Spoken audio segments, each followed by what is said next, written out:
Hello everyone, आज हम फिर हाजिर हुए हैं कुछ नई चीज़ों के साथ। तो चलिए स्टार्ट करते हैं। मेरे बाद, आफ्टर मी, आफ्टर मी। उसके बाद, आफ्टर हिम या फिर आफ्टर हर। तुम्हारे बाद, आफ्टर यू, आफ्टर यू। उनके बाद, आफ्टर देम, आफ्टर देम। रात के बाद, आफ्टर नाइट, आफ्टर नाइट।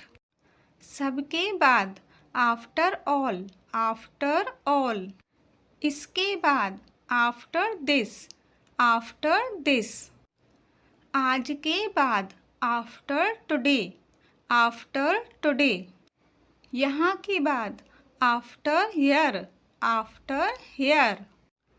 अंधेरे के बाद, after dark, after dark. Dark यानी कि अंधेरा। दोपहर के बाद, आफ्टर आफ्टरनून, आफ्टर आफ्टरनून। सुबह के बाद, आफ्टर मॉर्निंग, आफ्टर मॉर्निंग। हमारे बाद, आफ्टर अस, आफ्टर अस। मेरे पढ़ने के बाद, after I read, after I read. So guys, ये जो पॉइंट मैंने बताए हैं, इससे आगे आप कोई भी सेंटेंस बना सकते हैं।